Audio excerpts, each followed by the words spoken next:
My daughter at 5 years old was crying in the kitchen one morning, and I asked her why, and she said, my heart hurts because we belong in Israel and we don't live there. That's where we belong. And when we used to talk about things, she said, for my bat mitzvah, I just want to be in Israel. And we made Aliyah the summer before her bat mitzvah. I've always loved Israel since visiting Israel as a little girl and coming on a summer program during high school. When I was here for a gap year, I knew that this is where I wanted to be. Everywhere I went, I said, I'm going to build a house right there. I'm going to build a house right there. I'm going to live in the middle of there.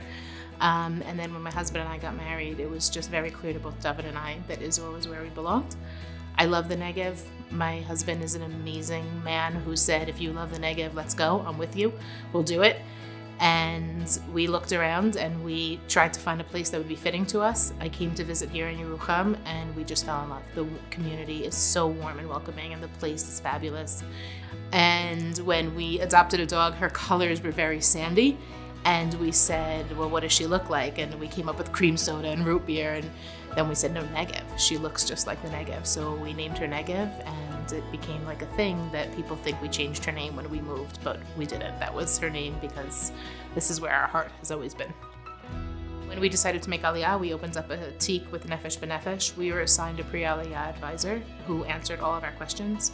And anytime there was a bump in the road that we experienced, they were there to advocate and to help us along the way. I tell people all the time, if you have questions, turn to Nefesh b'Nefesh. They have the answers. They're up to date on what it is that you need to know as you're coming into your flight to make your way home. The transition for us has been relatively smooth, I would say. The school has been extremely supportive. The community has been supportive. My husband and I both were able, thank God, to find jobs. I currently work as the English coordinator in Yerucham for our English project of looking at formal and informal education of English language in Yerucham. My husband works as a nurse in Soroka. He went through a one-year training course and an ulpan based in medical knowledge. Both of my girls have acclimated beautifully. I love the fact that I've seen my children thrive here, that my girls have just blossomed into these amazing, amazing developing young women.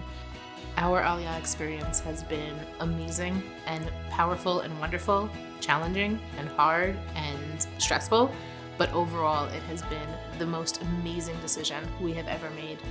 It truly feels like we've come home.